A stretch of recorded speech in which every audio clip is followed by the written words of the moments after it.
Hi friends, ഞാനിപ്പോൾ ഉള്ളത് കൊച്ചിയിലാണ്. കൊച്ചിയിൽ മുണ്ടംവേലി എന്ന് പറഞ്ഞ സ്ഥലത്താണ്. ഇവിടെ വന്നത് റോക്സിൻ ജേക്കബിനെ കാണാനാണ്. നല്ലൊരു വധുവിനെ നമുക്ക് കണ്ടെത്തണം. റോക്സിന് പഠന വൈകല്യമുണ്ട്, എഴുതാനും വായിക്കാനും ബുദ്ധിമുട്ടുണ്ട്. അതേപോലെ പൈസേൻ്റെ കണക്കൊന്നും അറിയത്തില്ല. പിന്നെ വണ്ടിയൊക്കെ ഓടിക്കും, അതിൻ്റെ ലൈസൻസ് കാര്യങ്ങളൊക്കെ ഉണ്ട്. മൊത്തത്തിൽ ചെറിയ രീതിയിലുള്ളൊരു പക്വത കുറവാണ്. പിന്നെ ചെറുപ്പത്തിൽ വാൾവിനും ഹാർട്ടിനും ഒരു ഹോൾസ് ഉണ്ടായിരുന്നു. അത് സർജറി ചെയ്ത് റെഡിയാക്കിയതാണ്. അതിന് യാതൊരു ബുദ്ധിമുട്ടോ കാര്യമൊന്നുമില്ല. അത് പറയണമല്ലോ എന്നുള്ളത് കൊണ്ട് പറയാനാണ്. എല്ലാം മനസ്സിലാക്കിയിട്ട് വരുന്ന ഒരാളെ മതി. അതുകൊണ്ട് വേറെ പ്രശ്നങ്ങളൊന്നുമില്ല കേട്ടോ. അപ്പോൾ നമുക്കിന്ന് അവരെ പരിചയപ്പെടാം. വാ. അപ്പോൾ ഇതാണ് റോക്സിൻ. എന്തൊക്കെ വിശേഷം? സുഖം. അതെ. അപ്പോൾ റോക്സിന് പറ്റിയ നല്ലൊരു വധുവിനെയാണ് നമുക്ക് കണ്ടെത്തേണ്ടത്.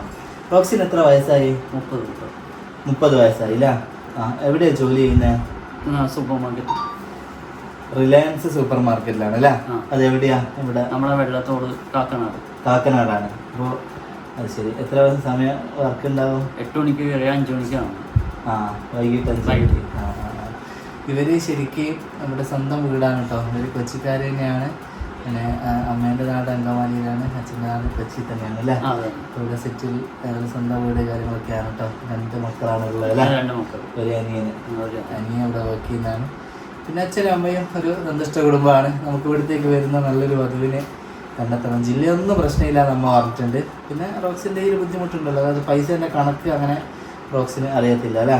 അതേപോലെ പഠന വൈകല്യം, എഴുതാനും വായിക്കാനും ഒട്ടും അറിയില്ല. അതെ, എഴുതാനും വായിക്കാനും ഒട്ടും അറിയത്തില്ല. എത്ര വരെയാണ് സ്കൂളിൽ പോയത്? ഞാൻ 10 വരെയാണ് പോയത് അല്ലേ? 10ാം ക്ലാസ് വരെ പഠിച്ചിട്ടുണ്ട്. പക്ഷെ അത് സ്ക്രൈബ് വെച്ചാൽ സ്ക്രൈബ് എഴുതിയതാണ്. അപ്പോൾ അത് മനസ്സിലാക്കണം. വേറെ റോക്സിന് ടാബ്ലറ്റ് കാര്യങ്ങളൊന്നും ഇല്ലല്ലോ. അതെ, അങ്ങനത്തെ ടാബ്ലറ്റ് കാര്യങ്ങൾ അങ്ങനത്തെ സംഭവമൊന്നുമില്ല.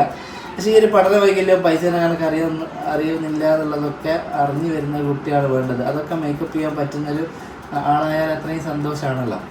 പിന്നെ റോക്സിന് എന്താ പറയാനുള്ളത്? എങ്ങനെയുള്ളൊരു പെൺകുട്ടി ആയിരിക്കണോ? മമ്മീനും പപ്പനും നോക്കണം, പിന്നെ എന്നെ നോക്കണം. കുഴപ്പമില്ല, അങ്ങനെ നോക്കണം. അതെ, എല്ലാവരും അങ്ങോട്ടും ഇങ്ങോട്ടും സ്നേഹിച്ച് നോക്കുന്ന മകളെ മനസ്സിലാക്കുന്ന ഒരാളില്ലേ? അതെ. അപ്പോൾ ഇവർ LC ആണ്.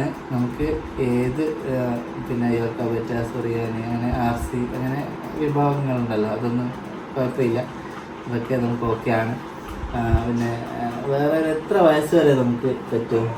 എനിക്ക് 25, 26, മാക്സിമം ഒരു 27 വരെയൊക്കെ നമുക്ക് നോക്കാം അല്ലേ? അതെ.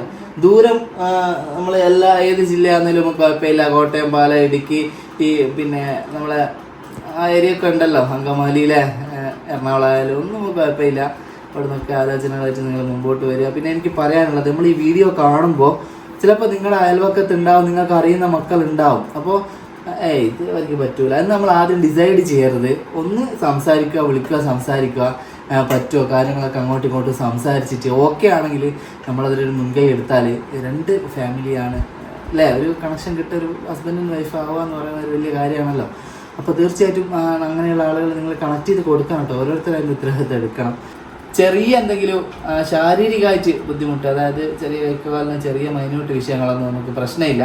പക്ഷെ ഒരു പക്വതയുള്ള കുട്ടിയായിരിക്കണം. അതായത് പൈസേനെ കണക്ക് കാര്യങ്ങളൊന്നും റോക്സിന് അറിയാത്ത സ്ഥിതിക്ക് അതൊക്കെ അറിയുന്ന, അതിനവനെ ഹെൽപ്പ് ചെയ്യുന്ന ഒരാളാകുമ്പോൾ അവരുടെ ജീവിതം സെറ്റാവുക. കാരണം ഫ്യൂച്ചറിൽ ഇനി ഒരുപാട് ഘടകങ്ങളുണ്ടല്ലോ.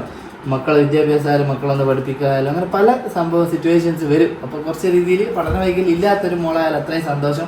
റോക്സിൻ്റെ അച്ഛന് പെയിൻറ്റിങ് വർക്കായിരുന്നു, ഇപ്പോൾ സെക്യൂരിറ്റി ആയിട്ട് വർക്ക് ചെയ്യാണ്. പിന്നെ അനിയൻ എയർടെലിൻ്റെ വൈഫൈൻ്റെ വർക്കാണ്. അപ്പോൾ അമ്മ ഹൗസ് വൈഫാണ്. അങ്ങനെയാണ് അവരുടെ ഫാമിലി വരുന്നത്. ഇവർ 4 പേരാണ്. 4 പേരടങ്ങുന്നത് സന്തുഷ്ട കുടുംബമാണ്. അപ്പോൾ ഈ വീട്ടിലേക്ക് ഒരു സ്നേഹനിധിയായ കുട്ടീനെ നമുക്ക് കണ്ടെത്തും. നിങ്ങൾ ഷെയർ ചെയ്യുക, മറ്റുള്ളവരിലേക്ക് എത്തിക്കുക കേട്ടോ. അപ്പോൾ റോക്സിൻ്റെ ഹൈറ്റ് വരുന്നത് 153, 153 ആണ് കേട്ടോ. 153 സെൻറ്റിമീറ്ററാണ് വരുന്നത്.